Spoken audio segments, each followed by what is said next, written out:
क्या आपने कभी उस साए के बारे में सुना है जो बिना आहट के आता था और मुगलों की रातों की नींद छीन लेता था, जिसकी तलवार की चमक से दिल्ली का तख्त डोल जाता था, जिसे औरंगजेब की 5 लाख की फौज ने 27 साल तक ढूंढा लेकिन कभी पकड़ नहीं पाई। लोग कहते थे वो जादूगर है, दुश्मन कहते थे वो पहाड़ी चूहा है, लेकिन वो निकला सह्याद्री का वो बब्बर शेर जिसने दिल्ली के तख्त की ईंट से ईंट बजा दी। आज कहानी उस योद्धा की जिसे दुनिया the father of Indian navy कहती है।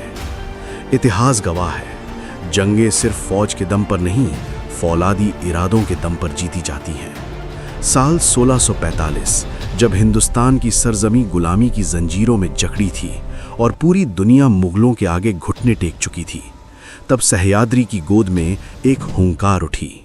सिर्फ 16 साल की उम्र में उस बालक ने रायरेश्वर के मंदिर में अपनी उंगली काटकर शिवलिंग पर खून चढ़ाया और कसम खाई हिंदवी स्वराज्य की। लोग हंसे क्योंकि सामने खड़ी थी बीजापुर और मुगलों की वो फौज जिसका अंत नामुमकिन था। एक ऐसी कहानी जहां मुट्ठी भर वीरों ने समंदर और पहाड़ दोनों पर कब्जा कर लिया। तैयार हो जाइए छत्रपति शिवाजी महाराज के उस सच को जानने के लिए जो आज भी रोंगटे खड़े कर देता है। वो दोपहर, वो प्रतापगढ़ का किला और सामने खड़ा था 7 फीट का वो दैत्य जिसने कसम खाई थी कि वो शिवा को जिंदा या मुर्दा पकड़ कर लाएगा। सबको लगा आज मराठा साम्राज्य खत्म हो जाएगा, लेकिन वो दोपहर जब अफजल खान ने उन्हें गले लगाकर मारना चाहा था, उसे लगा कि उसने शिकार दबोच लिया है, लेकिन उसे नहीं पता था कि वो किसी इंसान नहीं बल्कि साक्षात काल के गले मिला था।